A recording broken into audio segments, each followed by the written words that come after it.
Hello friends, ये UP TGT का 2021 का प्रैक्टिस पेपर नंबर सेकंड है, यानी लेक्चर पेपर नंबर सेकंड है। और 2021 का एक लेक्चर हम बना चुके हैं 1 से 30 तक क्वेश्चन का, और ये 31 से आज हम सेकंड लेक्चर लेके आ रहे हैं। ऐसे 4 लेक्चर लेके आएंगे जिसमें 2021 वाले सारे क्वेश्चन को कवर कर लेंगे। तो 31 क्वेश्चन को देखते हैं और उसके बाद भी हम जो टॉपिक आते जा रहे हैं जिनमें डाउट्स होते हैं ग्रेजुएशन के, एमएससी के, सारे टॉपिक्स को लेके चलेंगे। अभी क्वेश्चन को समझते हैं। तो एक जो जीरो है वो इसमें दिया है -1 क्यूबिक पॉलिनोमियल का, तो अल्फा इज इक्वल टू -1 है। 1 0 ऑफ 3 डिग्री पॉलिनोमियल है। 3 degree polynomial fx is equal to x³ plus ax² plus bx plus c। ये क्यूबिक पॉलिनोमियल है। क्यूबिक पॉलिनोमियल से हम 3 कंडीशन निकालते हैं। सम ऑफ जीरोस निकालते हैं, sum of the product of zeros take 2, sum of the product of zeros taken 2 at a time लेते हैं, और प्रोडक्ट ऑफ जीरोस लेते हैं। तो सम ऑफ द जीरोस निकालेंगे। सम ऑफ द जीरोस होता है minus coefficient of x² upon coefficient of x³। तो यहां से मैं अल्फा प्लस बीटा, मैंने मान लिया जो गामा, अच्छा अल्फा मैंने -1 माना है, तो अल्फा के प्लेस पे -1 आ जाएगा। Beta plus gamma is equal to -a, then beta plus gamma is equal to हो गया -a प्लस 1। ठीक है, ये बीटा प्लस हमें गामा मिल गया, लेकिन हमें क्या चाहिए? प्रोडक्ट ऑफ जीरोस चाहिए। तो इसके बाद लिख लेते हैं, इधर देखते हैं alpha into beta some of the product of zeros taken 2 at a time, यानी दो नंबर के जो जीरोस हैं उनका प्रोडक्ट किया और उसके बाद सम कर दिया। तो sum of the product of zeros taken 2 at a time का मतलब होता है minus plus coefficient of x upon x³। x³ तो है ही नहीं इसमें, यानी x³ का कोफिशिएंट 1 हो जाएगा। अल्फा के प्लेस पे -1 आएगा, बीटा और beta gamma plus gamma, alpha के प्लेस पे आएगा -1 इज इक्वल टू b। तो इसमें देखो -1 और ये नंबर और ये नंबर, इन दोनों से -1 कॉमन आ रहा है, तो बीटा प्लस गामा और plus beta gamma is equal to b। और बीटा प्लस गामा को निकाल चुके हैं। -1 minus a plus 1 is plus beta plus gamma is equal to b।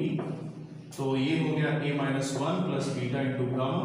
जब हम इसको सिंप्लीफाई करेंगे तो बीटा इंटू गामा हमें मिल जाएगा b माइनस a प्लस 1। तो ये हम देख लेते हैं b माइनस a प्लस 1 कहाँ पे आ रहा है? b minus a plus 1, first option इसका करेक्ट। क्वेश्चन नंबर सेकंड को देखते हैं। कॉम्प्लेक्स नंबर का क्वेश्चन है।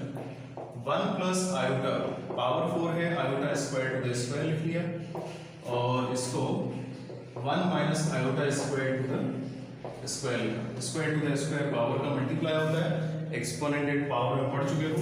तो a प्लस b का whole square 1 plus iota square plus 2 iota whole square, और ऐसे ही आएगा 1 प्लस आयोटा स्क्वायर मतलब 2 माइनस 2ab 2 आयोटा स्क्वायर। तो आयोटा स्क्वायर -1 होता है, ये +1 कैंसिल हो गया। आयोटा स्क्वायर -1 + 1 ये कैंसिल हो गया। अच्छा 2 का स्क्वायर होता है 4 इंटू आयोटा स्क्वायर माइनस -2 का स्क्वायर होता है 4 आयोटा स्क्वायर, ये तो दोनों कैंसिल हो गया, यानी आंसर आ गया 0, थर्ड ऑप्शन का। 33 नंबर देखते हैं। x² + 1 upon x² is equal to 11, x³ - 1 upon x³। ये a³ - b³ का फॉर्मूला बना है, और a³ - b³ होता है a - b और a² plus ab plus b²। ये a³ प्लस b³ का फॉर्मूला है। तो पहले में अगर इस पैटर्न के हिसाब से देखें तो x - 1 अपॉन x आएगा, फिर आता है x² + 1 अपॉन x², और x और 1 अपॉन x का प्रोडक्ट यानी 1। तो हमें x² + 1 अपॉन x² चाहिए, जो डायरेक्ट दिया है। x - 1 अपॉन x निकालना पड़ेगा, जो गिवन है उससे हम निकाल लेते हैं। x² + 1 अपॉन x² -2 है ना। -2 क्यों लिखा? a² + b² -2ab बनाएंगे तभी आएगा x - 1 अपॉन x का होल स्क्वायर, तो 11 - 2। तो इसको लिख सकते हैं x² 1 upon x whole square -2 into x into 1 upon x, और 11 - 2 9 आ गया। इससे लिखा जा सकता है x - 1 upon x whole square is equal to 9। तो x - 1 अपॉन x हमें कैसा मिल गया? 3 मिल गया। ठीक है, ये 3 आ गया।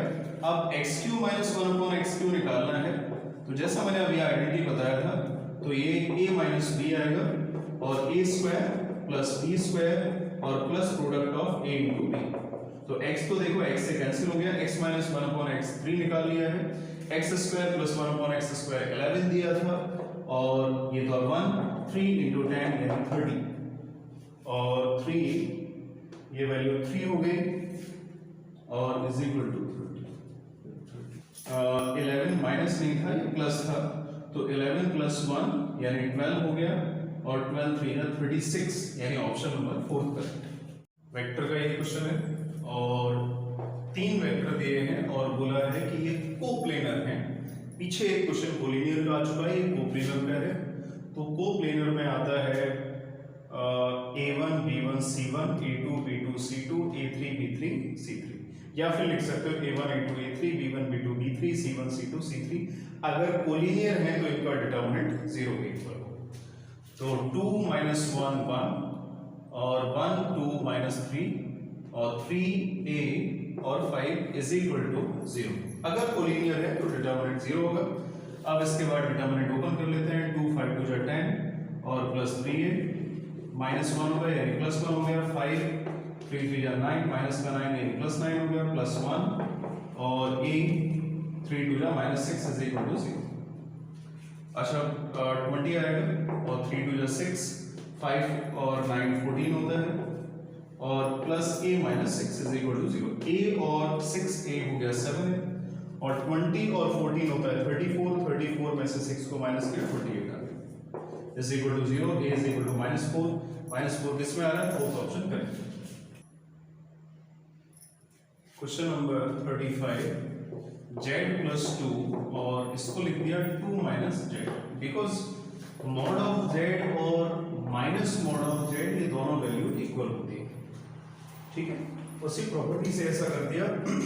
इसको करने का एक और रीजन था, अगर z और z रहता तो ऐड होके 2z आता, तो एक को z लिखो एक को माइनस z, आपस में कैंसिल होके एक न्यूमेरिक वैल्यू आ जाएगी। ऑप्शन में न्यूमेरिक ही आ रहा है तो ये बना लिया। अब इसके बाद z mod of z plus 1 plus 2 minus z, ये नंबर बड़ा होता है whole mod of z plus 1 plus 2 minus z से, तो z से z कैंसिल हो गया। मॉड ऑफ z प्लस 1 और 2 minus z is greater than 3, तो 3 से बड़ा होगा यानी 3 सबसे छोटी वैल्यू होगी। Option number 4 correct. Question number 36 देखो, फोर्स गिवन है, सॉल्यूशन देखते हैं इसका। फोर्स F वेक्टर हमें दिया है I cap plus 2J cap plus K cap, passes through the point, ये पास कर रहा है 2 3 1 से। The moment of force about point, तो मोमेंट ऑफ फोर्स का मतलब होता है टॉर्क। ठीक है, हमें टॉर्क निकालना है यानी बल आघूर्ण निकालना है। इसका देखो R1 जो वेक्टर है वो है 2I cap plus 3J cap और K कैप, और R2 वेक्टर हो गया moment of force about the point, जिसके पॉइंट के अबाउट है I cap 2J cap minus K cap, और R वेक्टर मिलेगा यहाँ से 2 में से 1 गया I कैप, 3 में से 2 गया 1 J कैप, और 1 में से -1 को माइनस किया यानी 2K कैप। अब टाउ निकालना है मोमेंट ऑफ अ फोर्स यानी R vector cross F vector, तो R वेक्टर हो गया 1 1 2 और 1 2 1, और क्रॉस निकालते हैं तो ऊपर I कैप J कैप और K कैप आ जाता है।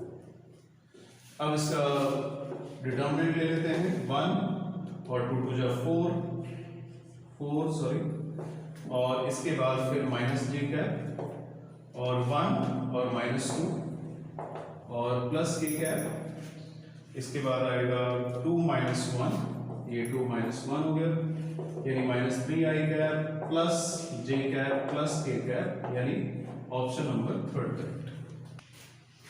क्वेश्चन नंबर 37 में देखो, ये xi दिया है, ये fi, हमें मीन निकालना है। तो जो मीन का फॉर्मूला होता है, मीन यानी x bar summation fi xi upon summation fi होता है, तो समेशन fi xi निकालना पड़ेगा, समेशन fi निकालना पड़ेगा, तो fi xi लिखते हैं।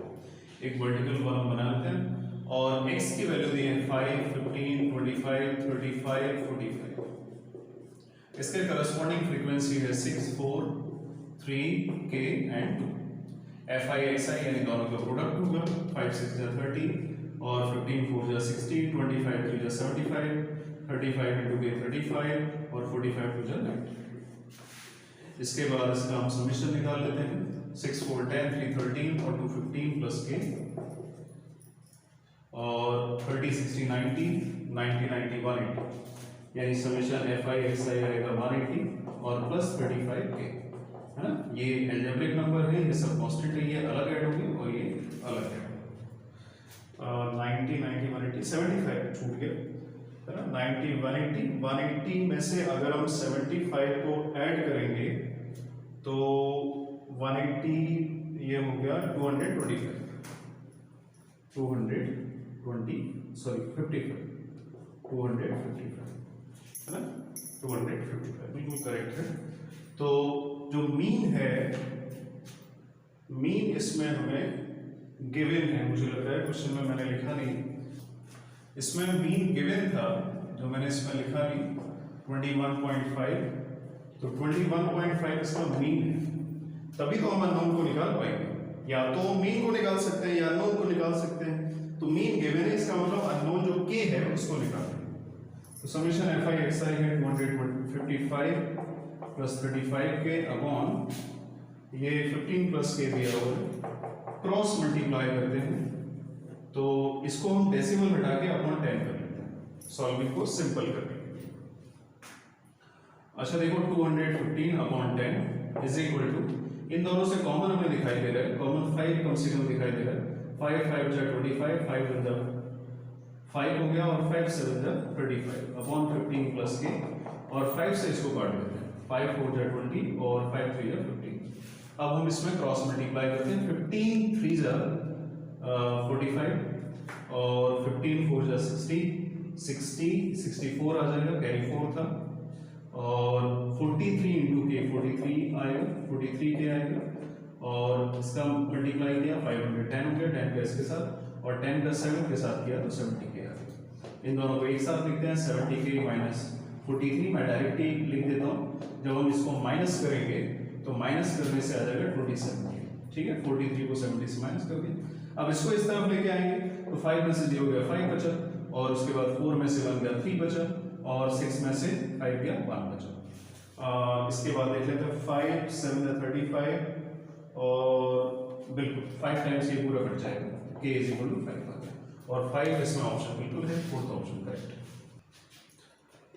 नेक्स्ट क्वेश्चन है, a माइनस बी का डायरेक्ट एंगल दिया हुआ है, कैपिटल ए कैपिटल बी का एंगल का डायरेक्ट वैल्यू दिया है। तो एंगल के लिए a माइनस बी में डायरेक्ट फॉर्मूला होता है tan a minus B is equal to a minus B upon a plus B, cot a b चल रहा है तो इधर आ जाएगा c/2, अगर इधर bc चल रहा होता तो इधर आ जाता है a/2, अगर ca चल रहा होता तो इधर आ जाता है a/2, है ना, ca चल रहा होता सॉरी b/2। तो tan, अच्छा देखो a माइनस b का वैल्यू 60 डिग्री दिया है, 5/3 का मतलब 60, और a माइनस b/2 का वैल्यू कितना हो जाएगा 30, और a का वैल्यू 2b दिया है तो a के प्लेस पे रूट कर देते हैं, 2b माइनस b और 2b प्लस, और cot c/2 और b को c/2, यानी c हमें निकालना है। cot 30 का वैल्यू होता है 1/√3, और 2b माइनस b आएगा, और 2b प्लस b 3b हो गया, cot c/2, b से b कैंसिल हो गया, और √3 से 3 को कट किया √3 आएगा, क्रॉस मल्टीप्लाई किया तो √3 is equal to cot c/2, और cot में √3 की वैल्यू 30 की होती है, तो cot 30 यानी cot 30 को हम लिख सकते हैं 5/6, है ना, और cot c/2, cot से cot चला गया तो c/2 इज इक्वल टू 5/6, 2 से 2 कट किया 3, c इज इक्वल टू यानी angle c is equal to 5/3 आ गया, 5/3 सेकंड ऑप्शन। ये ग्रेजुएशन का क्वेश्चन है 3D का, 3D ज्योमेट्री का। इसको सॉल्व करने के दो मेथड है। ये equation of sphere on joint, तो स्फीयर को ज्वाइन करते हैं, उसका डायमीटर जो है, डायमीटर की एंड पॉइंट दिए हैं 2 -3 1 और 3 -1 और 2। एक तो ये है कि इसका डिस्टेंस फॉर्मूला लगा के ए बी डायमीटर निकालो, डायमीटर का हाफ कर दो, रेडियस आ जाएगी, और इसमें से किसी की रेडियस अगर मैच कर रही हो तो वही ऑप्शन हो जाएगा, इसकी रेडियस निकालो। दूसरा मेथड है फॉर्मूला वाला, x - x1 x - x2 और plus y - y1 y - y2 और प्लस z - z1 z - z2 is equal to 0। ये कब लगेगा? जब डायमीटर की एक्सट्रीमिटीज दी हो, एंड पॉइंट दी हो। तो x माइनस 2 और x minus 3 y minus plus 3 हो जाएगा और y प्लस 1 हो जाएगा प्लस z माइनस 1 यानी माइनस 1 और z माइनस 2। एक ऑप्शन ये भी है कि इसमें जो ये एंड पॉइंट हैं इनको सेटिस्फाई करा दो, जैसे क्वेश्चन में सेटिस्फाई कर जाएगा, वो भी आंसर हो सकता है, ठीक है, उससे भी कर सकते हो। एक्स स्क्वायर यहाँ से आ जाएगा वाई स्क्वायर, यहाँ से आ जाएगा जेड स्क्वायर। अब इसका हम मल्टीप्लाई कर लेते हैं और minus 2x minus 3x minus 5x, ठीक है, माइनस 5x अभी दो ऑप्शन में आ रहा है। इसके बाद 3y और 1y 4y प्लस का आ गया, प्लस का 4y भी दोनों ऑप्शन में आ रहा है। इसके बाद minus 2z minus z minus 3z minus 3z केवल इसी ऑप्शन में आ रहा है। इसके बाद प्लस 6 3 9 9 2 11, यानी ऑप्शन नंबर इसका फोर्थ बिल्कुल करेक्ट, ठीक। 40 नंबर। क्वेश्चन नंबर 40 देखते हैं। The intercept of the line y is equal to x by the circle. Circle को ये लाइन इंटरसेक्ट करती है और ये लाइन एज अ डायमीटर काम करती है। तो सर्कल ये है और ये एज अ डायमीटर है line, y is equal to x, rough diagram है। और ये सॉरी ये इसका सेंटर होगा। सेंटर को अभी ओ नेम दे देते हैं क्योंकि पता नहीं है क्या होगा, a और b। y is equal to x है। सर्कल का इक्वेशन था x square plus y square minus 2x is equal to 0। ये लाइन और सर्कल एक दूसरे को दो जगह पे इंटरसेक्ट कर रहे हैं, तो इसका मतलब इसके दो कोऑर्डिनेट पॉइंट जरूर आएंगे। तो दोनों को आपस में सॉल्व कर लेते हैं, पता चल जाएगा कोऑर्डिनेट पॉइंट क्या होंगे।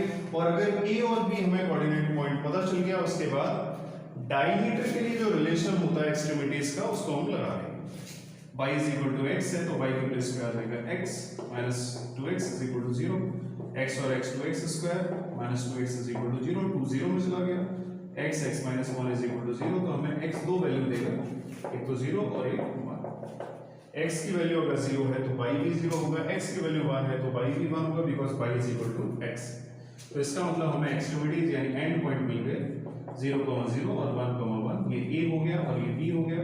इसके बाद जैसे हमने स्फीयर में अभी लगाया था कॉन्सेप्ट, ये 3D के लिए, वैसे सर्कल में लगाएंगे 2D के लिए, x माइनस x1 और x माइनस x2 और प्लस y माइनस y1 और y माइनस y2। और अगर स्क्वायर होता तो z भी आ जाता, तो x माइनस 0 0 और फिर x माइनस 1, ऐसे y माइनस 0 और y माइनस 1, ये बाई कोऑर्डिनेट। जब इसका मल्टीप्लाई करोगे तो आ जाएगा x स्क्वायर और इसका मल्टीप्लाई किया तो y स्क्वायर, इसका मल्टीप्लाई किया माइनस 2 में तो माइनस x, इसका मल्टीप्लाई किया तो माइनस y। किस ऑप्शन में आ रहा है? थर्ड में आ रहा है। Question number 40। क्वेश्चन नंबर 41 है area of the region bounded by the curve y square is equal to x दिया है और x square is equal to y। तो ये जो पैराबोला बनेगा वो y square is equal to x, यानी x की पावर 1 है और उसका साइन प्लस का है, तो ये ओपनिंग होगी प्लस x एक्सिस की डायरेक्शन में, और x square is equal to y है, y प्लस का साइन है और पावर 1 है, तो y के अकॉर्डिंग इसकी डायरेक्शन आएगी, यानी अपवर्ड पैराबोला बनेगा। दोनों का जो बाउंडेड रीजन होगा कॉमन होगा, वो ये रीजन होगा। एक मेथड ये है कि दोनों को सॉल्व करो, सॉल्व करके ये दोनों का इंटरसेक्टिंग पॉइंट निकाल दो, ठीक है, और दोनों का इंटरसेक्टिंग पॉइंट निकालने के बाद इंटीग्रेट कर दो यहां से लेके यहां तक, ठीक है, स्ट्रिप डाल दो और इस पैराबोला में से इस पैराबोला को माइनस कर दो, जिससे ये बाउंडेड रीजन आ जाएगा। लेकिन मैं ट्रिक बता रहा हूं, एरिया इज इक्वल टू, जिसका ट्रिक बन सकता है उसका बता दे, 16/3 80। तो देखो इसका जब हम कंपेयर करेंगे y square is equal to 4ax, तो 4a इज इक्वल टू 1 आएगा, यानी a इज इक्वल टू 1/4। ऐसे x square is equal to 4ay, है ना, 4ay यानी 4a 1 हो गया, तो a 4ay अगर 1 हो गया तो a कितना हो गया 1/4, तो यहाँ पे b कितना आ जाएगा 1/4, 4 4 जा 16, आंसर आ गया 1/3। ट्रिक से बहुत सिंपल होगा, वैसे कैलकुलेशन थोड़ी बड़ी हो जाएगी, थर्ड ऑप्शन पर। क्वेश्चन नंबर 42 लिमिट का क्वेश्चन है। लिमिट भी 11th क्लास का टॉपिक है। Limit y is equal to a, y is equal to a का मतलब y का वेरिएबल है, और y की वैल्यू सब्स्टिट्यूशन मेथड सबसे पहले चेक किया जाता है। देखो हम चेक करते हैं कि क्या कोई इनडिटर्मिनेट फॉर्म बन रहा है इसमें, क्या इनडिटर्मिनेट फॉर्म 0/0 या ∞/∞ होता है। तो a की वैल्यू पुट करेंगे y के प्लेस पे, तो a माइनस a/2 यानी 0 आ जाएगा, साइन 0 का वैल्यू 0 होता है, और इधर a वैल्यू पुट करेंगे तो a से a कट जाएगा, तो tan पाई बाई टू का वैल्यू इन्फिनिटी होता है, तो 1 अपॉन इन्फिनिटी यानी 0/0 फॉर्म बनेगा ये। इसका मतलब ये इनडिटरमिनेट फॉर्म है। तो sine by minus a upon 2 और tan नीचे आ जाएगा तो बन जाएगा cot पाई बाई 2 बाई और 2। अब देखो 0/0 फॉर्म होता है तो इसमें एल हॉस्पिटल लगा सकते हैं और y tends to a, y की लिमिट है तो y के रिस्पेक्ट में इसको डिफरेंशिएट करेंगे तो साइन का हो जाएगा cos y minus a by 2 और इस एंगल का फिर से डिफरेंशिएशन करेंगे तो 1/2 होगा और cot का डिफरेंशिएशन होता है minus cosec square pi by upon 2a और इसका फिर से होगा डिफरेंशिएशन तो पाई अपॉन 2a आ जाएगा। 2 से 2 कैंसिल हो गया। लिमिट ले लेते हैं ऑन टेकिंग लिमिट। जब इसका लिमिट लेंगे तो a का वैल्यू मतलब y के प्लेस पे a को पुट किया तो cos 0 आ जाएगा, a माइनस a 0 तो cos 0 का वैल्यू 1। इधर a पुट किया तो a से a कैंसिल हो गया। cosec square pi by 2 sin square pi by 2 1 होता है तो cosec स्क्वायर पाई बाई 2 भी 1 होगा। तो ऊपर से हमें मिलेगा केवल 1 और नीचे से मिलेगा -1 इनटू इसकी वैल्यू 1 होती है पाई बाई a, ऊपर जाएगा माइनस a अपॉन पाई तो माइनस a अपॉन पाई आ रहा है फोर्थ ऑप्शन में। Question number 43। क्वेश्चन में बोला है तीन फोर्सेस हैं जो किसी एक प्लेन में एक्ट कर रहे हैं, ये प्लेन हो गया और एक प्लेन में एक्ट कर रहे हैं और acting upon a rigid body, body rigid body लिखा हुआ है और rigid body keep the body equilibrium. तो ये तीन फोर्सेस हैं, एक मैंने मान लिया F1 होगा, सेकंड F2 होगा, 3 F3 होगा। अगर ये पैरेलल हो जाए तब भी कोई दिक्कत नहीं, इक्विलिब्रियम में हो सकते हैं। अगर ये तीनों एक ही पॉइंट से जॉइंट हो जाए तब ये बैलेंस हो सकते हैं अगर ये प्लेन में है तो दोनों की पॉसिबिलिटी है, ठीक है। They must be either meet in a point और बी पैरेलल, ठीक है। तो पहला पॉइंट था कि ये किसी एक पॉइंट में मीट कर सकते हैं, हाँ ऐसा भी हो सकता है, ठीक है। और ये जो क्वेश्चन है वो लामीज थ्योरम जिसमें लगाते हैं कि एक फोर्स पे एक्ट करते हैं, ट्राइंगल बनता है और पैरेलल की भी कंडीशन में आ जाता है। क्वेश्चन नंबर 44, ये सिस्टम ऑफ इक्वेशन दिया है और बोला है यूनिक सॉल्यूशन। ये सिस्टम ऑफ इक्वेशंस का केस है जिसमें 3 अननोन दिए गए हैं और इसको जो हम सॉल्व करेंगे वो A ऑगमेंटेड B मैट्रिक्स से सॉल्व करेंगे। A ऑगमेंटेड B से सॉल्व करेंगे। A जो है वो लेफ्ट साइड का हो जाएगा यानी वेरिएबल से कोफिशिएंट निकालेंगे वो हो जाएगा और ये कॉलम मैट्रिक्स हो जाएगी B के प्लेस में। तो x 1 है, y 0 आ गया, z का कोफिशिएंट 1 है, a है 1 सॉरी x का a हो गया, y का 1 है और z इसमें 0 है, ये 3 है, ये 1 है और z 3 है। ये डैश यानी सच दैट लगा दिया 3 2 7। ये a ऑगमेंटेड b है। इसमें देखो 3 तरह के केसेस बनते हैं। अगर rank of a augmented b is equal to rank of a आता है, ठीक है, तो जो सिस्टम होता है वो कंसिस्टेंट होता है। उसमें भी 2 केस बनते हैं। अगर नंबर ऑफ अननोन इक्वल आ जाते हैं तो यूनिक सॉल्यूशन होता है, ठीक है। और दूसरा केस बनता है अगर नंबर ऑफ अननोन इक्वल नहीं आते हैं तो उस केस में ये इनफाइनाइटली मैनी सॉल्यूशन बनता है। तो पहले 1 के नीचे जो वैल्यूज हैं ये दोनों में 0 बनाना है। a ऑगमेंटेड b का जब फॉर्म बनाते हैं और अपर ट्रायंगुलर का केस बनता है तो इसके ऊपर की वैल्यू आती है और इसके नीचे की वैल्यू 0 हो जाती है, ठीक है। तभी वो फॉर्म बन पाता है अपर ट्रायंगुलर मैट्रिक्स का। r1 माइनस a r2 लगा दिया, इसको 0 करेंगे। उसके बाद r3 tends to sorry r2 लगाएंगे इसमें और r2 माइनस r1 करेंगे। इसके बाद r3 लगाया तो r3 माइनस 3r1 लगा दिया। अब इसमें ऑपरेशन लगाते हैं तो 1 आएगा, 0 आएगा, 1 होगा, इस टू 3 और इसमें a में से a का मल्टीप्लाई किया और माइनस कर दिया तो 0 आएगा और इसके बाद r2 1 है और ये 0 है तो इससे 1 ही आ जाएगा और 0 माइनस a हो जाएगा और इसके बाद 2 माइनस 3a आ जाएगा यहाँ से, ठीक है। इधर देखो 3 r3 के प्लेस पे 3 था, -3 इंटू 1 यानी 3 का मल्टीप्लाई करेंगे 0 आएगा, और इसके बाद R3 है 1 और 0 का मल्टीप्लाई किया तो इधर 1 ही आएगा, और इसके बाद b माइनस 3 का मल्टीप्लाई किया R1 में तो b माइनस 3 होगा, और 7 माइनस 3 का मल्टीप्लाई कर दिया R1 में यानी 3 3 जा 9, और 7 में से 9 को माइनस किया, 7 में से R3 है 7, 9 को माइनस करेंगे -2 आ जाएगा। ठीक है, अभी ये हमें पूरा फॉर्म बनाना पड़ेगा, तो ये 0 और हो सकता है तो इसको 0 और कर लेते हैं, a ऑगमेंटेड b, तो 1 0 1 is to 3। अभी हम 0 करने वाले हैं इसमें R3 में, तो R3 tense to R3 minus R2, इसमें से इसको माइनस करेंगे ये डायरेक्ट 0 हो जाएगा, तो R3 में चेंज आएगा, R2 जैसा है वैसा ही लिख लेते हैं, और 2 माइनस 3a, और इससे इसको माइनस किया 0 आएगा, इससे इसको माइनस किया 0 आएगा, इससे इसको माइनस किया तो b माइनस 3 माइनस वाला हो जाएगा प्लस a is 2, और इससे इसको माइनस किया तो यहाँ पे हमें मिलेगा -2 प्लस 3a यानी 3a माइनस 4, तो ये हमें मैट्रिक्स यहाँ से मिल जाएगी।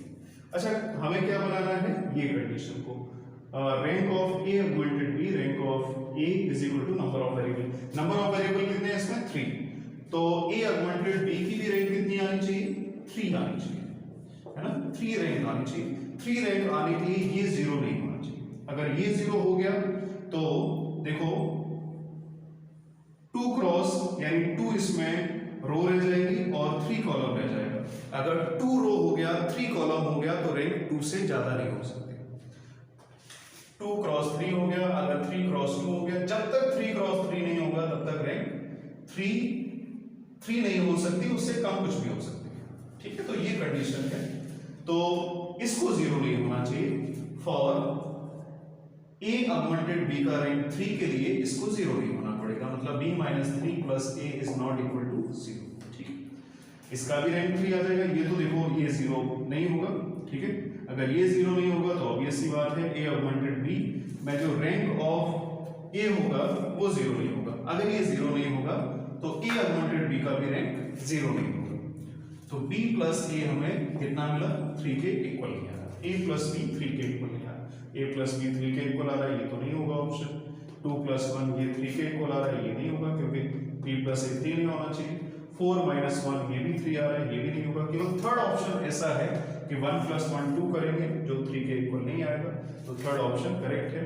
तो ये थोड़ा मेथड डिफिकल्ट है, थोड़ा सा आराम से समझ के करना है, कंसिस्टेंट करके इसे, तो rank of a augmented b is equal to rank of a is equal to number of variable होता है, यूनिक सॉल्यूशन के लिए समझ गए होंगे। नेक्स्ट क्वेश्चन देखते हैं, तो a और b जो कॉर्ड है उसको ज्वाइन कर देते हैं, angle at centre is double than the point of circumference, देखो इसी कॉर्ड से सेंटर पे एंगल बन रहा है और इसी कॉर्ड से सर्कमफेरेंस पे एंगल बन रहा है, तो angle AOB is equal to angle ACB, angle at centre is double, तो ये जो एंगल होगा वो डबल होगा, तो हम इसमें डबल कर देते हैं इक्वल करने के लिए। ठीक है, थ्योरम है, 9th क्लास का क्वेश्चन है, 70 डिग्री और 2x, तो x इज इक्वल टू हमें मिल जाएगा 35 डिग्री, 2 से कट हो गया।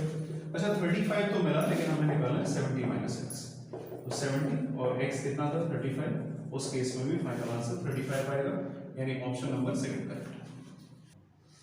क्वेश्चन नंबर 46, ये भी 9th क्लास का क्वेश्चन है, AQ plus BQ CQ, AQ plus BQ plus CQ, तो जब भी AQ plus BQ plus CQ का फॉर्म होता है तो एक बार A plus B plus C करके चेक कर लेते हैं, क्या A plus B plus C की वैल्यू 0 आ रही है, तो x minus y plus y minus z plus z minus x ये सब कट जाएंगे, तो अगर A plus B plus C 0 आ रहा है और AQ plus BQ plus CQ का केस है तो 3ABC डायरेक्ट फॉर्मूला होता है, तो 3AB और C और अपॉन में आ जाएगा 9x minus y y minus z और z माइनस x, ये सब आपस में कट जाएगा, 3 3 9 1/3 ऑप्शन करेक्ट।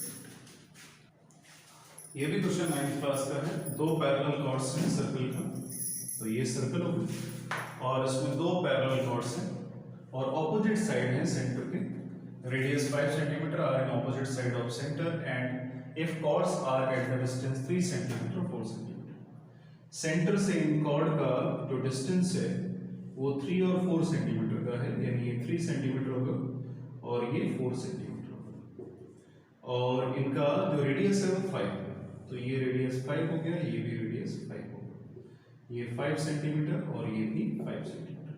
पूछा क्या है क्वेश्चन में, then the difference of length of chord, है ना, कॉर्ड का जो लेंथ है उसका डिफरेंस क्या है, ये ए बी कॉर्ड मान लिया और ये सी डी कॉर्ड मान लिया, ये 5 है ये 3 है ना, तो पाइथागोरस थ्योरम से ये 4 होगा, और एक कॉन्सेप्ट और लगेगा, any line draw from the centre perpendicular and bisect the chord, यानी सेंटर से जो भी लाइन ड्रॉ की जाएगी कॉर्ड पे वो 90 डिग्री का एंगल भी बनाएगी और दो इक्वल पार्ट में ये डिवाइड भी कर देगी। अगर ये 4 है तो ये भी 4 होगा, यानी ये टोटल लेंथ हो जाएगी 8।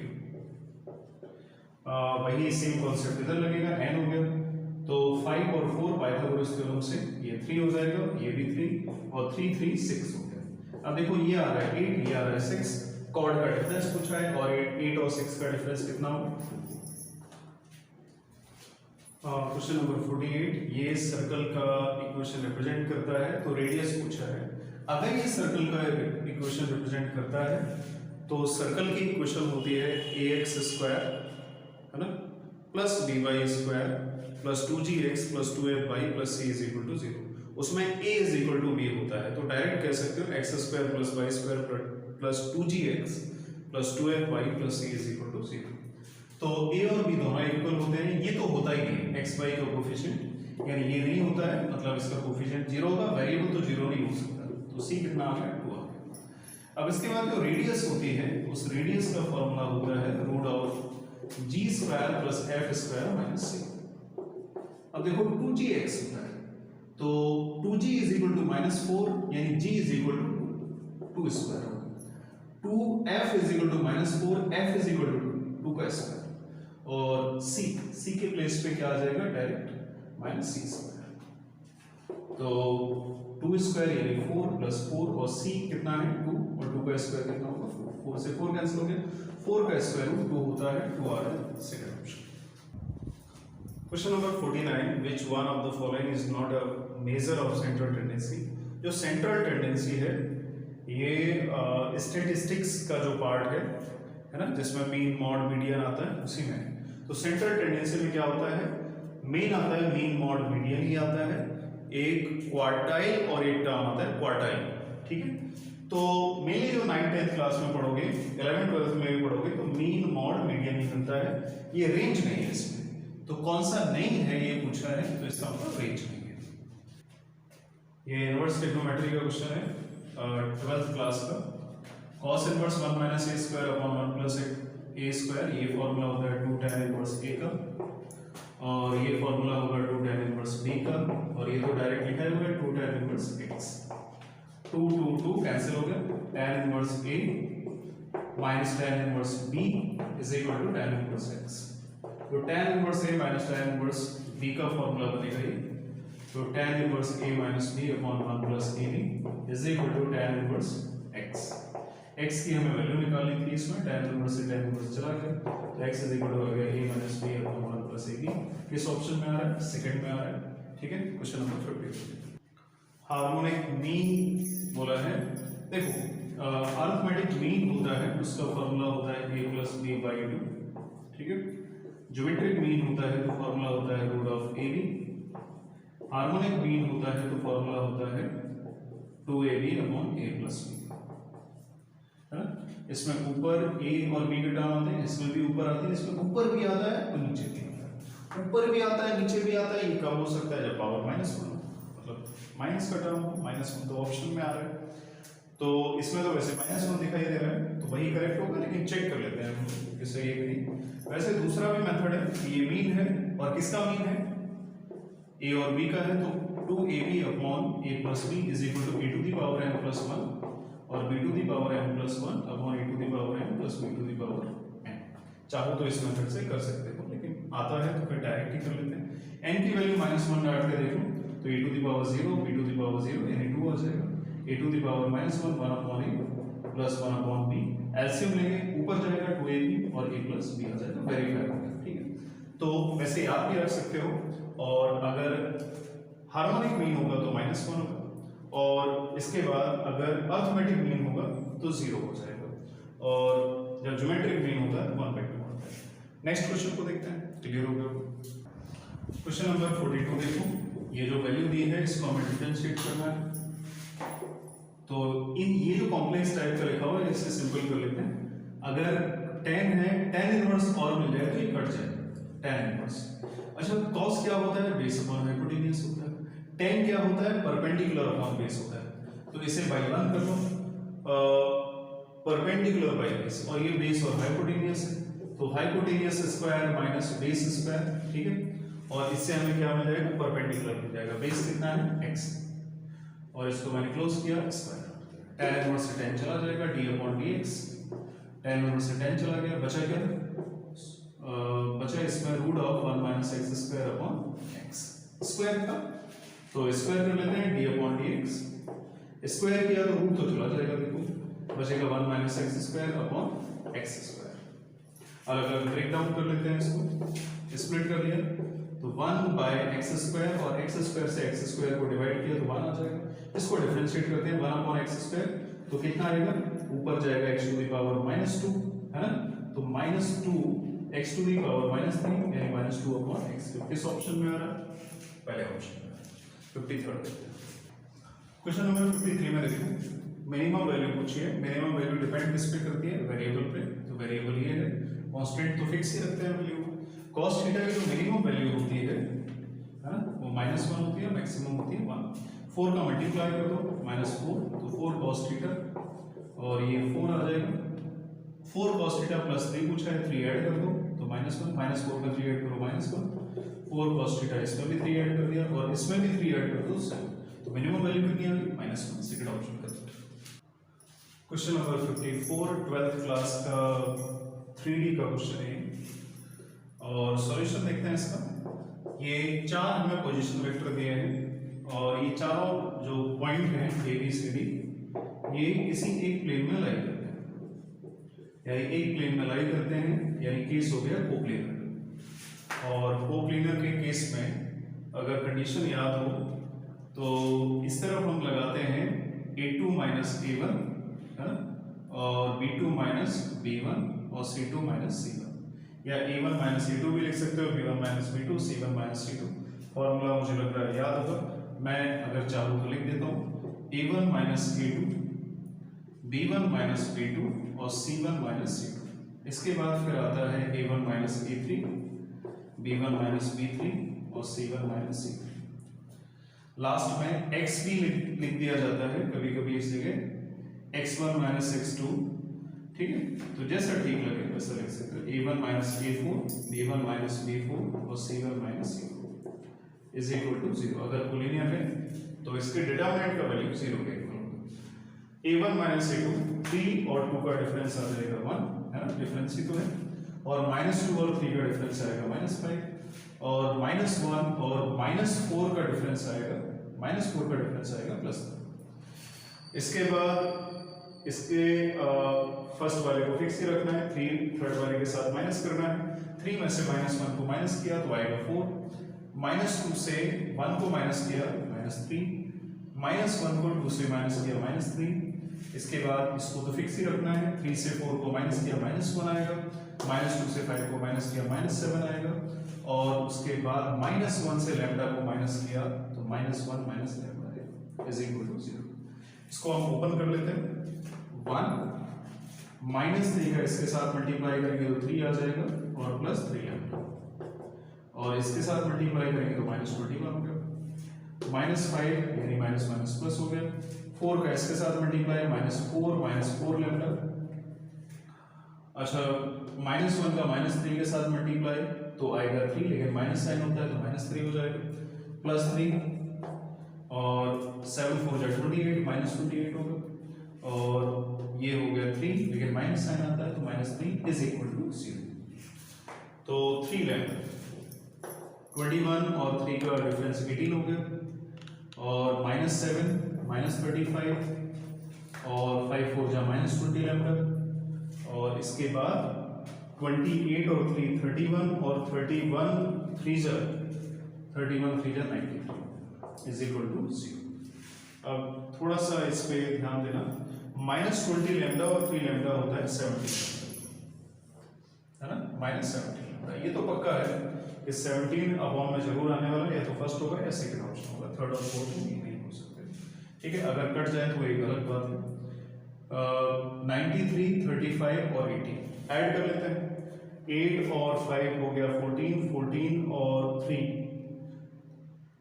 8 और 5 13 हो गया, 13 3 16, 16 को लिख दिया 6, यानी कैरी 1 गया, 1 और 2 2 2 जा 4, 4 और ये हो गया 8 5 13 16, कैरी 1 2 2 3 5 और 9 5 14। तो lambda is equal to -146 upon 17, option number first. Question number 55, the general equation of cone of second degree which passes through the axis. कोन अगर एक्सिस से पास करेगा तो रिलेशन हमें डायरेक्ट याद रखना है, f by z plus g zx plus h x y, f by z g zx और h x y। और ये जो रिलेशन है और ये रिलेशन है, ये आपस में परपेंडिकुलर होते हैं, root of f x plus root of j y plus root of h y, ये आपस में परपेंडिकुलर होते हैं, परपेंडिकुलर का रिलेशन है। और इसका मतलब ये क्लियर होगा। याद रखना, कोन जब भी ओरिजिन से पास करेगा, ओरिजिन एज अ वर्टेक्स होगी, तो हमेशा सेकेंड डिग्री की इक्वेशन बनेगी। ठीक है, ये पेपर में पूछा भी गया है। नेक्स्ट क्वेश्चन को देखो। Question number 56, the sum becomes double in 5 years in compound interest, which will it become 8 times at the same rate of interest. Rate of interest यानी r का वैल्यू सेम रहेगा, और सम जो है, सम का मतलब होता है जो इन्वेस्ट किया, अमाउंट एज ए सम, तो अमाउंट का मतलब principal, become double in 5 years। तो फॉर्मूला होता है a is equal to b 1 plus r by 100 to the power n, और कंपाउंड इंटरेस्ट जो है 5 ईयर में डबल हो जाता है ना, इन 5 year in compound interest double हो जाता है, यानी 2x हो गया, प्रिंसिपल का डबल हो जाता है। तो 1 प्लस r अपॉन 100 5 ईयर्स में हो जाता है, 5 x से x कट हो गया, 2 is equal to 1 plus r by 100 to the power 5। पूछा है कि कितना टाइम लगेगा कि ये 8 टाइम्स हो जाएगा सेम रेट ऑफ इंटरेस्ट। तो 8 कब आ सकता है कंपाउंड इंटरेस्ट, जब क्यूब कर दो दोनों साइड, है ना, दोनों साइड का अगर क्यूब कर दें तो ये 8 टाइम्स आ सकता है, 8 वैल्यू आ सकती है। तो 8 is equal to 1 plus r by 100 to the power 50। तो जो अमाउंट है, अमाउंट कितना है x, और उसका कितना टाइम्स आ जाएगा, 8 टाइम्स। तो इसका मतलब है 8x हो जाएगा, 8 टाइम्स आएगा, और कितने ईयर्स में आएगा, 15 ईयर्स में आएगा। सेकंड ऑप्शन इसका correct. Question number 57, differential equation का क्वेश्चन है 12th क्लास का। तो log dy over dx is equal to ax plus by दिया हुआ है, इसको करेक्ट वे में कन्वर्ट कर लेते हैं, dy over dx exponential form में कन्वर्ट किया तो e to the power ax plus by आएगा, और dy upon dx इसका मतलब होता है e to the power ax और into e to the power by, है ना। मल्टीप्लाई में जब बेस सेम होता है तो पावर ऐड होता है, तो बाई वाला जो नंबर होता है, वैल्यू है, उसे बाई dy के पास ले आओ, और x वाला जो नंबर होता है उसे dx के पास ले आओ। तो e to the power by जब dy के पास आएगा तो e to the power minus by dy होगा, और e to the power ax dx के साथ आ जाएगा। ठीक है, और हमें डिफरेंशियल इक्वेशन निकालना है इसका, तो दोनों साइड का इंटीग्रेट कर दिया। इंटीग्रेशन करेंगे तो आएगा e to the power minus by, और y का कोफिशिएंट है -b, और e to the power ax, और x का कोफिशिएंट a, और प्लस c आ। इसके बाद हम इसका एलसीएम ले लेते हैं, या एक साइड में लेके जाते हैं पहले, e to the power ax upon a plus e to the power minus by upon b plus c is equal to 0। तो फाइनली आ जाएगा b e to the power ax और a e to the power minus by plus c is equal to 0। a भी constant है, c में चला गया, या कैपिटल C लिख सकते हो इसको, तो b e to the power ax a e to the power minus b y plus c, यानी फर्स्ट ऑप्शन इसका correct. Question number 58, cube root of unity होता है तो इसका मतलब होता है 1 plus omega square is equal to 0। दो रिलेशन आते हैं और omega cube is equal to 1। तो इस डिटरमिनेंट की वैल्यू हमें निकालना है, इज इक्वल टू 0 नहीं दिया है, वैल्यू निकालना है इसकी। तो वैल्यू निकालने के लिए देखो ओमेगा क्यूब अगर 1 है तो ओमेगा टू द पावर 6 भी 1 होगा, और ओमेगा टू द पावर 8 को लिख दिया omega to the power 6 into omega square. ठीक है, ओमेगा 6 की वैल्यू 1 हो जाएगी, ओमेगा 6 1 हो गया, और ओमेगा क्यूब का value 1, omega to the power 7 को लिख दो omega to the power 6 into omega, omega to the power 8 को लिख लो omega to the power 6 into omega square, और ओमेगा आएगा यहाँ से और यहाँ से 1। ठीक है, अब इसके बाद हम इस डिटरमिनेंट को ओपन कर लेते हैं। ठीक है, जब डिटरमिनेंट को ओपन करेंगे तो 1 आएगा 1 माइनस ओमेगा स्क्वायर और माइनस 1 और 1 माइनस ओमेगा क्यूब। ठीक है, प्लस ओमेगा स्क्वायर और ओमेगा माइनस ओमेगा स्क्वायर। ठीक है, डिटरमिनेंट को ओपन कर लिया तो 1 माइनस ओमेगा स्क्वायर और माइनस 1 ओमेगा क्यूब होता है 1 प्लस ओमेगा स्क्वायर, यानी ओमेगा स्क्वायर का ओमेगा में तो omega cube, omega square omega to the power 4, ये कैंसिल। 1 माइनस ओमेगा स्क्वायर ये टर्म तो 0 में चला गया, ओमेगा क्यूब को 1 लिखते हैं और ओमेगा टू द पावर 4 को लिख सकते हैं ओमेगा इनटू ओमेगा क्यूब, है ना, तो माइनस ओमेगा बचेगा। तो यहाँ से आ गया 2 minus omega square, omega minus omega square को ट्रांसफॉर्मेशन करो तो यहाँ से आ जाएगा 2 प्लस 1 यानी 3 आ रहा है सेकेंड वाले ऑप्शन में, तो सेकेंड ऑप्शन इसका करेक्ट। Question number 59 solution. तो MDH ये SSC वगैरह में क्वेश्चन आता है काफी, मतलब बेसिक मैथ्स का ही है। तो इसका फॉर्मूला होता है MDH यानी M1 D1 H1 is equal to M2 D2 H2, और इतना ही फॉर्मूला होता है, लेकिन वर्किंग कितना किया वो भी अगर लगाना हो तो W1 और नीचे आ जाता है W। M का मतलब मैन, D का मतलब डेज और H का मतलब आवर्स 3 आवर्स अपॉन W का मतलब कितना वर्क करके प्रोडक्ट किया तो 3 प्रोडक्ट है। M का मतलब फिर सेकंड केस दिया है, सेकंड केस में 6 आवर दिया है और 6 ही मैन दिया है which can be made by the 6 man इसमें लिखा नहीं है लेकिन 6 मैन है, 6 मैन, और डेज बोला है 6 डेज है, आवर्स बोला है 6 आवर और डबल। मैं इसको करेक्ट कर देता हूँ, तो जो इसमें दिया है 6 man made by 6 man, made by 6 man in 6 hours. ठीक है, तो 3 से 3 कैंसिल हो गया, 3 2 जा 6 और 3 2 जा 6, क्रॉस मल्टीप्लाई करते हैं, 2 2 जा 4 6 4 जा 24 टॉयज का फॉर्मेशन हो जाएगा। ठीक है, ये फॉर्मूला याद रखिए, MDH यानी M1 D1 H1 is equal to M2 D2 H2, और कितना वर्क किया प्रोडक्शन क्या किया तो अपॉन में W1 और W2 आ जाता है। तो 24 ये ऑप्शन नंबर 3 करेक्ट है।